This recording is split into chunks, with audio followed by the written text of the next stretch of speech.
வணக்கம். அரக்கோணத்தில் அமைச்சர் காந்தி பானை சின்னத்திற்காக கட்சி நிர்வாகிகளுடன் வீதி வீதியாக சென்று வாக்கு சேகரித்தார். தமிழக சட்டமன்ற தேர்தல் பிரச்சாரம் உச்சக்கட்டத்தை எட்டி வருகிறது. அந்த வகையில் அரக்கோணம் சட்டமன்ற தொகுதி திமுக கூட்டணி விடுதலை சிறுத்தை கட்சி வேட்பாளர் வழக்கறிஞர் எழில் கரோலின் அவர்களுக்கு ஆதரவாக அரக்கோணம் பழனிப்பேட்டை அண்ணா சிலை அருகில் இருந்து திமுக மாவட்ட செயலாளர் அமைச்சரும் ராணிப்பேட்டை வேட்பாளருமான காந்தி வாக்கு சேகரிப்பில் ஈடுபட்டார்.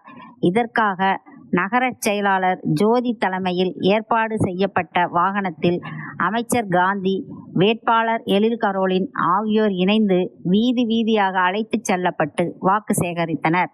அப்போது தலைமை செயற்குழு உறுப்பினர் கண்ணையன், நகரமன்ற தலைவர் லட்சுமி பாரி, அரக்கோணம் அவைத்தலைவர் துரை சீனிவாசன், முன்னாள் மாவட்ட துணை செயலாளர் ராஜ்குமார், நகர துணை செயலாளர்கள் தமிழ்வாணன், அன்பு லாரன்ஸ், நந்தாதேவி, கவுன்சிலர்கள் பிரகாஷ், அன்பு, நகர பொருளாளர் ரமேஷ், மாவட்ட பிரதிநிதிகள் ரவிச்சந்திரன், பூக்கடை ஹரி, தமிழ் அன்சாரி மற்றும் தேமுதிக நகர செயலாளர் சுமன் உள்ளிட்ட கூட்டணி கட்சியினர் பலரும் வாக்கு சேகரிப்பில் உடன் இருந்தனர்.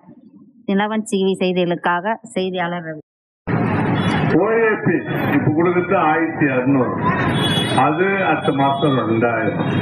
அதே மாற்றத்தினால இருந்தா 1500 2500. அதே நம்ம பில்லிங்